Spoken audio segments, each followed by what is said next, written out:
Shalom peuple de Dieu, shalom encore les appelés de l'Éternel, shalom encore le oint de Dieu, shalom encore les amoureux de Jésus. Oui, nous sommes le mois de juin, nous voulons clôturer par rapport à notre thématique intitulée la décision. Ça faisait depuis 14 jours qu'on parlait par rapport à cette thématique et beaucoup parmi nous ont chacun sa part et nous sommes tous bénis. Voilà pour terminer la décision en lisant Juge chapitre 20. C'est un verset ou le verset clé qui parle ici de la décision. On y ajoute en lisant Luc 15, 11 jusqu'à la fin l'histoire d'un enfant, un fils prodige. Un papa avait 2 fils. L'aîné, le cadet. Pourquoi l'aîné? Pourquoi pas laisser l'aîné? Pourquoi? Ou que signifie l'aîné? Les cadets y compris, que le sens du pays lointain, pourquoi revenir au père, et qu'est-ce que signifie carouge?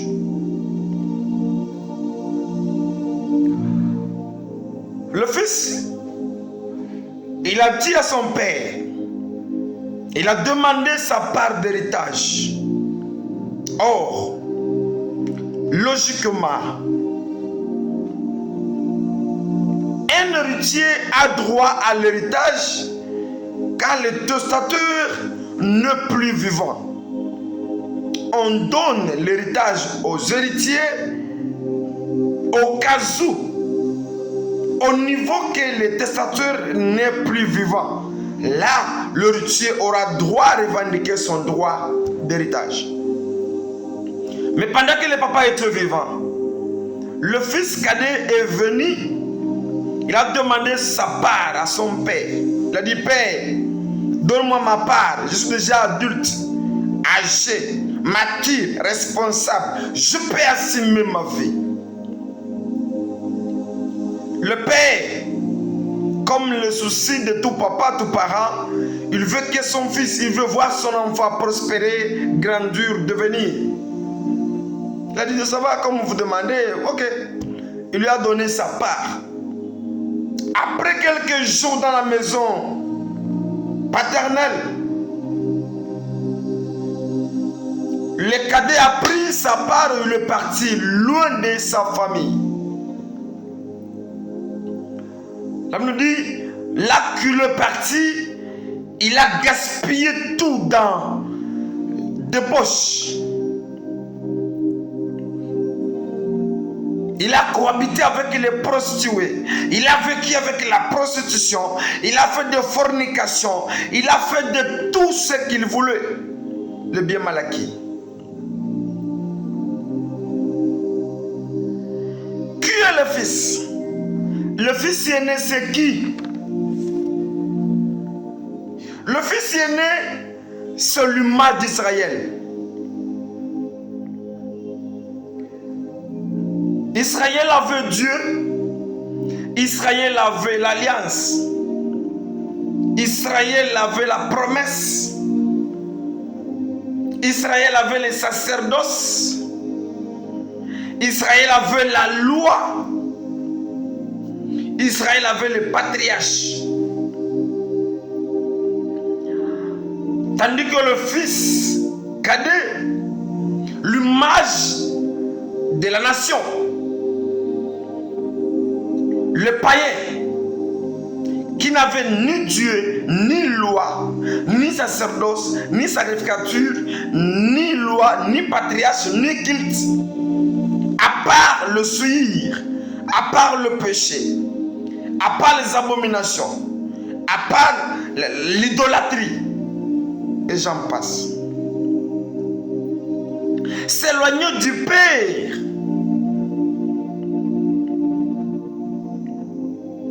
Se vivre, se séparer de Dieu. Se vivre dans le péché. Se vivre dans le plaisir charnel. C'est être à la mode.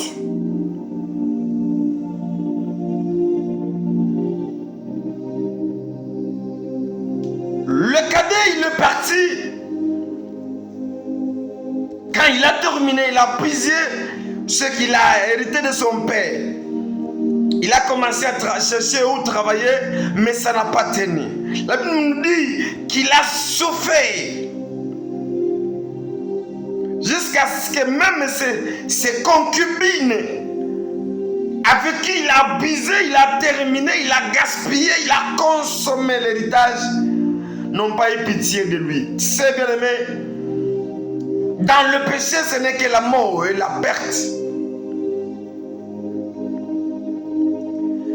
Avec tout ce que vous faites avec, vous fréquentez les femmes, oui. Aujourd'hui, tu es reconnu par-ci, par-là, par n'importe quelle fille belle de la ville, du quartier, de l'avenir, oui. Comme dans ta boutique, vous avez tout. Vous êtes un peu un ami, vous devenez un ami de filles du quartier, oui. Mais pendant le désert, pendant ta chute, personne ne te viendra en aide ni te saluer même. Il a eu quelqu'un que je peux appeler Samaritain qui lui a embauché comme berger de pourceaux. Il est devenu berger de cochons. Oh, c'est l'animal, si vous étudiez bien l'animal qui aime la saleté, qui mange tout. Il mange tout ce qui est là devant lui. Il mange. Les cochons mangent même ses pourceaux, ses enfants. Il met bas à la moindre. Il mange ce qu'il a produit comme. Maintenant, les cochons, le pourceau, vivaient de courage, carouge plutôt. Les carouges sont les aliments qu'on prépare pour le cochon. L'alimentation des cochons est appelée carouge. Mais ce que les cochons mangent, ce n'est que des saletés. Quelqu'un a déféqué dans la brousse, le cochon prend ça comme aliment. Le cadavre, le corps de notre humain, le cochon en consomme. Le pourriture, c'est ce que les cochons préfèrent. Voilà la vie que l'homme a repris. Il a commencé à convoiter les carouges de pourceaux. Imaginez-vous. Ce que le diable donne, c'est pour te rendre toujours inutile, jusqu'à parvenir à convoiter le péché, le miette, le déchet.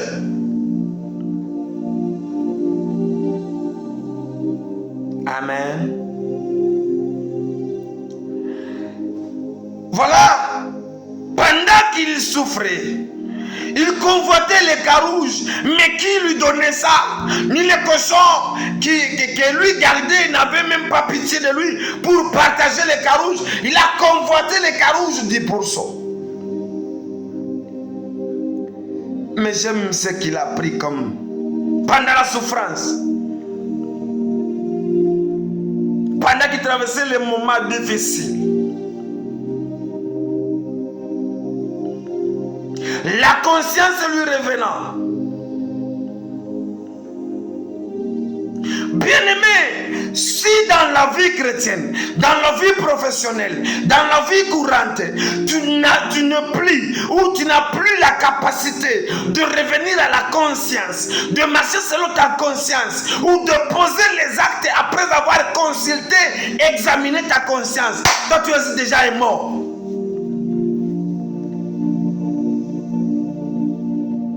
Tu mélanges bien les poisons, tu prépares les poisons, tu dis que je vais donner ça à tel. Là, tu n'as plus la conscience. C'est un être humain. C'est un papa des enfants comme toi. C'est une maman de la famille comme toi. C'est un aîné de la famille. C'est un monument comme vous l'êtes aussi. Mais tu conçois l'idée de préparer, de fabriquer le poison ou l'assassinat ou l'étranglement sans la conscience. Tu es déjà à une phase animale. Mais l'enfant prodige, le fils cadet, il a eu à se conscientiser. Il a médité sur le passé. Il a médité sur le présent. Et jusqu'à penser sur le futur, il a dit non. Je prends une décision. Je me décide. Voilà. Deuxième acte posé. Il s'est décidé. Je dis dorénavant que la décision est prise. Et parler. Quand il y a un problème, qu'on veut avoir un jugement, on veut délibérer l'équation. Tu es entre deux besoins. Tu veux t'engager au mariage. Tu veux t'engager dans la vie professionnelle. Tu veux t'engager soit au commerce libéral.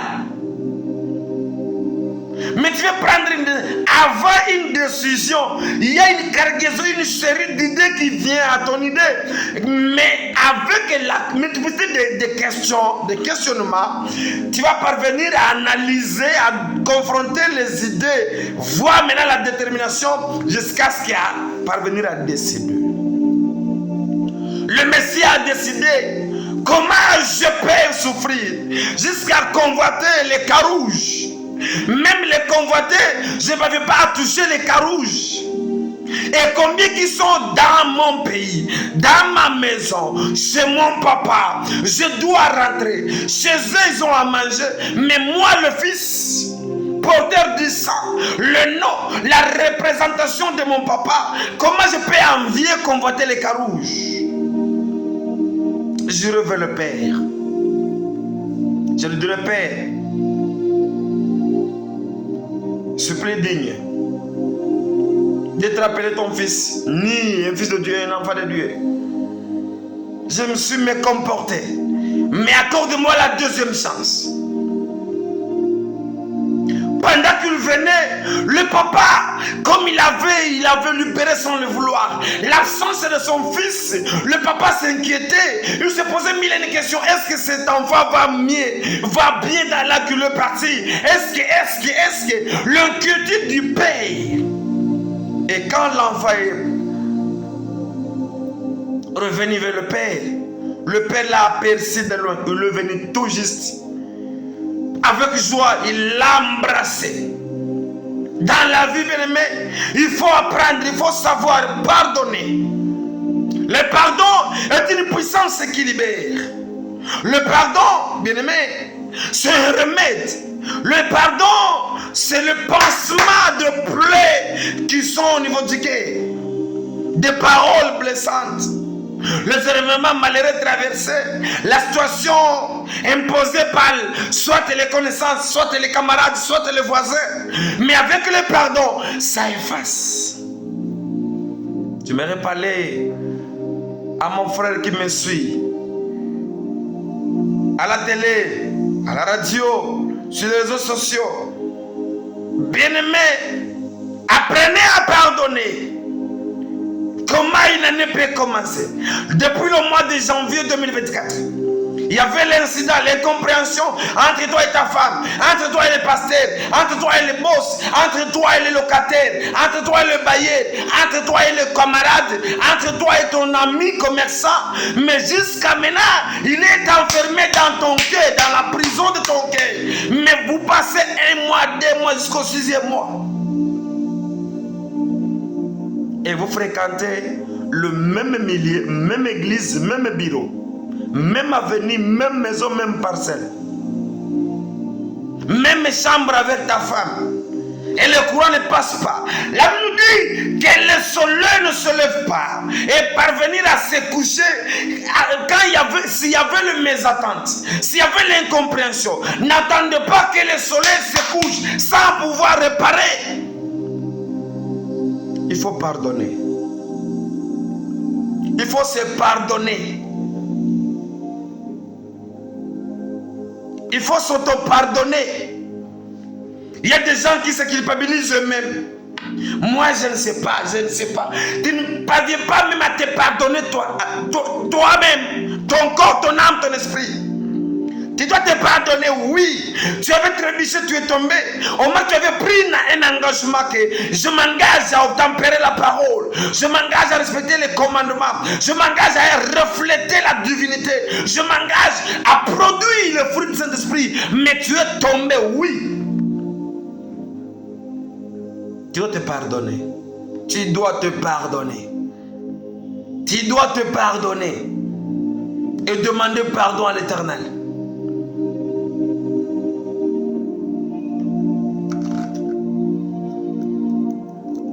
Amen. Le Père a embrassé le Fils.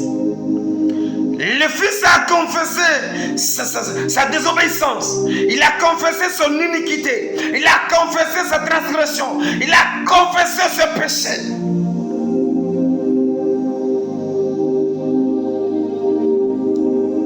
Pourquoi il n'y a plus la repentance dans l'église?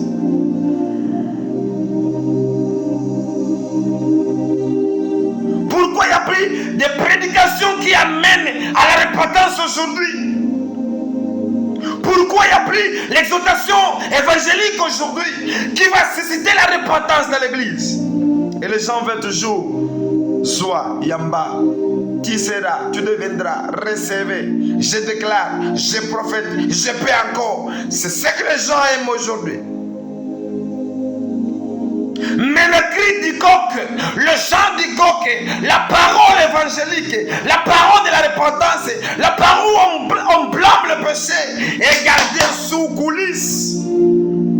Quand vous prêchez sur la repentance, on va taxer au prédicateur un villageois qui prête toujours des condamnations. Oui, nous sommes des villageois, nous autres.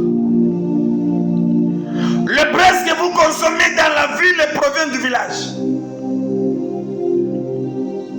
Le fruit, les denrées alimentaires qu'on consomme dans la ville, le fromage, le lait qu'on consomme, tout ce qui est consommé en ville, ça provient du village. Comment voulez-vous consommer le produit du village et vous ne voulez pas consommer l'évangile du village? Répands-toi, mon frère. Pasteur qui couche avec les fidèles. Tu séduis, tu sépares le couple d'autrui. Tu acceptes le divorce. La Bible nous dit: maudit et qu'il soit maudit celui qui va séparer ce qui a été uni par l'Éternel.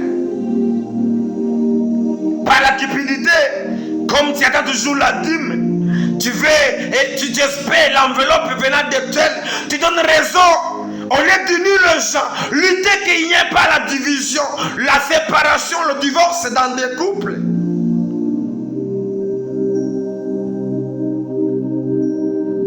Ah, les 4 dons paternels. Quand il y a une bonne décision, le Père offre 4 dons. J'aime ça. Le Père a dit: mon fils ne pleure plus, mais moi je pleurais ton absence. Je regrettais de ton absence. Voici, j'ordonne une robe blanche. Waouh! Pourquoi une robe blanche? La robe blanche, c'est l'image, bien-aimé. La robe blanche elle-même, son image, c'est la carte d'accès au paradis. Apocalypse 7, 9 à 17 nous dit: voici ces gens, ceux qui ont immergé leur robe dans le sang de l'agneau, pour hériter le royaume. Dans la noce, participer à la noce, il faut que chacun de nous porte la robe blanche. Qu'est-ce que signifie une robe blanche? Qui signifie toujours la sanctification. La Bible nous dit: oh Père, la sanctification, sans laquelle personne n'héritera le royaume de Dieu.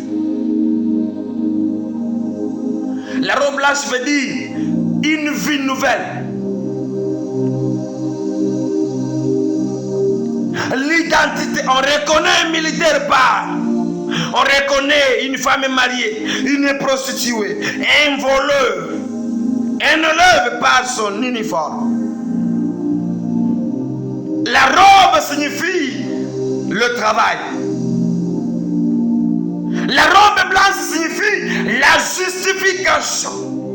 Vous les connaissez comme prodige, vous les connaissez comme impudiques, prostituées, fornicateurs, soit meurtriers, oui, mais avec la robe d'aujourd'hui, il est justifié, que les anciennes identifications tombent, il est devenu une nouvelle créature, selon Ésaïe 64, verset 5. La robe symbolise les bonnes œuvres. Apocalypse 19, c'est un verset nous dit, les œuvres de l'Éternel, les œuvres de nos mains reflètent comme le parfum aux yeux de l'Éternel. Bref, la sanctification reste l'identité nationale des enfants de Dieu, sans laquelle personne n'héritera le royaume de Dieu. Il a dit, donnez les souliers. Pourquoi? Est-ce qu'il ne portait pas les souliers? Il en portait, mais les souliers c'est la capacité, c'est le pouvoir, c'est le droit, c'est le jeu d'évangile, c'est l'autorité, c'est la puissance. Ah, je lis dans Ruth 4 et à 16, où il fallait racheter une femme, Naomi, avec sa fille Ruth. Un certain, quelqu'un qui avait ce droit pour prouver qu'il est incompétent, incapable, à racheter, il fallait enlever les souliers du jambe ou du pied droit pour montrer que je suis incapable. Et quand je vois dans Exode 3:5, Moïse qui enleva les chaussures. Moïse, c'était la façon de leur dire que Moïse c'est la loi, Moïse c'est la prophétie, Moïse ce sont les prédécesseurs. Tous ceux qui m'ont précédé ne peuvent pas, ne sont pas capables à sauver l'humanité. Moïse, tu ne peux pas sauver Israël, mais je vois Jésus capable, Jésus qui portait les souliers spirituels avec la capacité de sauver son peuple dans le péché.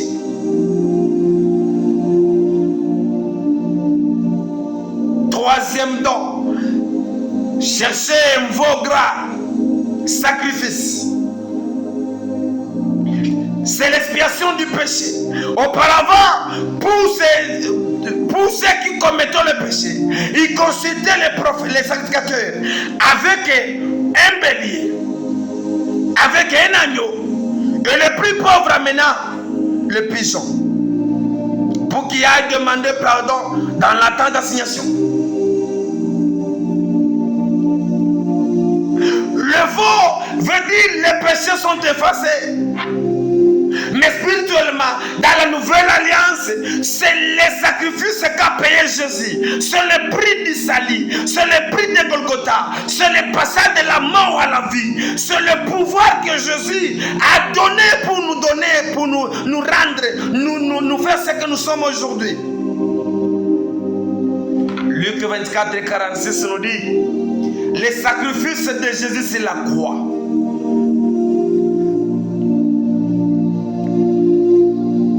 Le veau veut dire, c'est l'humain de la Sainte Seine. La Sainte Seine, c'est la confession de la foi. La Sainte Seine, c'est le sang ou la marque du Christ. Car il est écrit, Paul nous dit que personne ne m'intimide, que personne ne me dérange, que personne ne m'intimide, car je porte dans mon corps la marque de Christ. Paul nous dit dans 1 Corinthiens, je vois dans ce monde, il y a des infirmes, il y a des boités, il y a des malades, incurables, il y a même des morts. Pourquoi? Parce que vous vous communiez, vous vous approchez de la Sainte Seine étant pécheux. Mais à celui qui va se communier, étant dans la prière, dans la sanctification, même si vous avez la maladie incurable, avec la Sainte Seine, les myomes, kystes, appendicite, épilepsie, sida, j'en passe, avec la Sainte Seine, c'est possible d'être guéri. Il y avait quelqu'un qui t'avait blessé, qui t'avait fait le mal. Et quand tu te souviens de ça, tu vois que tu ne peux pas le pardonner. Mais si tu te communies du jour au jour, dans la prière, dans la sanctification, ça va t'aider à effacer, à oublier, à amoindrir le péché, la faute commise. Et tu vas pardonner la personne sans qu'elle vienne te demander pardon. Sainte Seine nous aide à penser nos pleurs. Et même si un occultiste cherchait à te sacrifier, si tu te communies toujours, tu participes à la Sainte Seine, dans la droiture, dans la prière, dans la sanctification, je te rassure que même s'il s'associe avec les sorciers, les marabouts de ce monde, ils ne pourront jamais t'atteindre. Pourquoi? Tu es caché dans l'alliance, dans le sang de Jésus. À chaque pratique, ils ne verront que l'œuvre de la croix. Ils ne verront que des replis de la colère de l'Éternel. Quatrièmement, le vieux a dit, amène-moi un anneau, mettez-lui l'anneau au doigt. C'était un signe d'alliance. Genèse 41 nous dit, l'alliance que Dieu a fait avec nous bien-aimés, via le sacrifice de l'agneau. L'anneau, c'est une alliance, symbole d'alliance et de fidélité. Le Père enseignait à son fils, malgré que tu étais infidèle à moi, mais moi le Père, je demeurerai toujours fidèle. C'est pourquoi je renouvelle, je transmets encore cette fidélité en toi, mon fils, pour la deuxième chance. Nous devons savoir pardonner et accorder aux autres la deuxième chance. Tout vrai chrétien, praticien, l'Église dans la doctrine doit apprendre l'eschatologie, la venue messianique, mais aussi enseignement sur la Sainte Seine. Quand est-ce qu'il faut préparer la Sainte Seine? C'est vers le soir. Et que le reste de cette scène ne soit pas gardé. Si tu n'es pas marié, tu n'as pas le mariage, tu n'es pas baptisé, tu ne dois pas participer. Mais aujourd'hui, les polygames en profitent. Ceux qui se sont engagés, même sans même la bénédiction parentale, participent. Les célibataires participent. Les impudiques participent. Ceux qui avortent participent.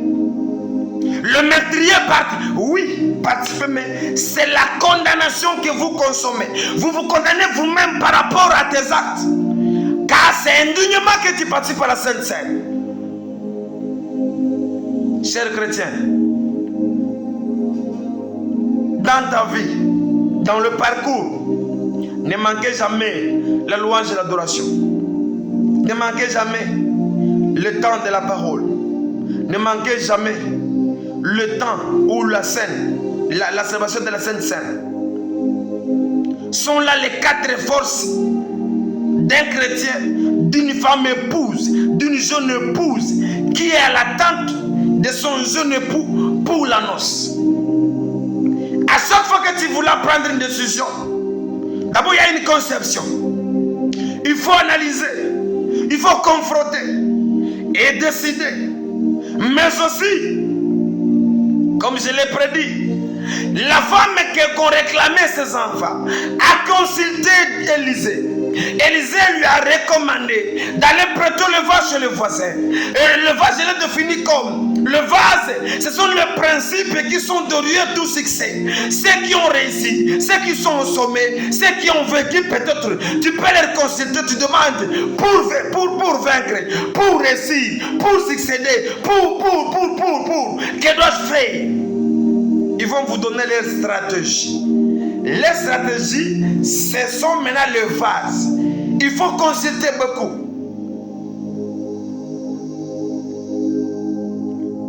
Mais tu te suffis. C'est pourquoi chaque fois tu tombes dans l'échec. Tu décides sans consulter l'Éternel. Tu décides sans consulter les prédécesseurs, ou les aînés, ou les âgés, les expérimentés, c'est du domaine, ou les hommes de Dieu. Toi qui as la décision d'assassiner ou de voler, ou de tricher le couple, ou de faire le mal aux autres, bien-aimés, ma prière est que tu changes. C'est pas bon. C'est pas édifiant. Tout m'est permis, mais tout n'est pas utile. Tout m'est utile, mais tout ne édifie pas. Coucher, oui, c'est permis. Tuer, c'est permis. Voler, c'est permis. Médisant, c'est permis, oui, mais ça n'édifie pas.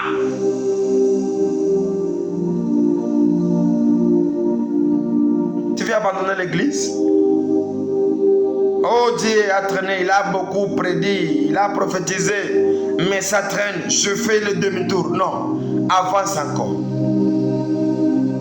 Habakkuk chapitre 2, verset 2 au 4e, il est écrit cette parole prophétique. Même si ça tardait, ça peut sembler tarder, mais je te rassure, certainement, ça s'accomplirait. Le Dieu t'a dit que tu seras marié, oui. Tu seras promis, oui. Tu vas accoucher, oui. Tu vas voyager, oui. Mais ça tarde. Comme ça, il a dit, même si ça tardait, rassure-toi que ça s'accomplirait. Ça doit s'accomplir. Parle encore de la patience. Patiente encore dans la prière. Ne faites pas le demi-tour. N'abandonne pas les salis. N'abandonne pas ta foi. Tu es dans une bonne position. Tenez encore fort. Ça doit changer. La vie locative doit changer. La vie du célibat doit changer. La vie de la pauvreté doit changer. L'endettement doit changer. La maladie doit changer. Il a dit que ton corps, c'est le temple du Saint-Esprit. Ça doit changer. Rassure-toi. Père éternel, je prie pour ma sœur, mon frère, qui était embrouillé par les questionnements, les conseils du diable, pour l'instruire, l'induire à changer la décision. Par manque de mariage, ou le travail, ou la paix dans le couple, ou manque de parcelles. Père, qu'est-ce qui est difficile devant ton nom? Nos situations ne peuvent jamais changer ton nom, mais c'est ton nom qui change toujours nos situations. Donne encore à mon frère, ma soeur, pasteur, qui veut renoncer au ministère, qui veut fuir l'église, qui veut fuir la femme ou l'homme, le mari, les enfants, à cause de la vie traversée, mais que cette décision soit brisée et que la vie de l'auteur demeure toujours en elle. Car tu as dit, tu accomplis de ce que tu as dit dans sa vie.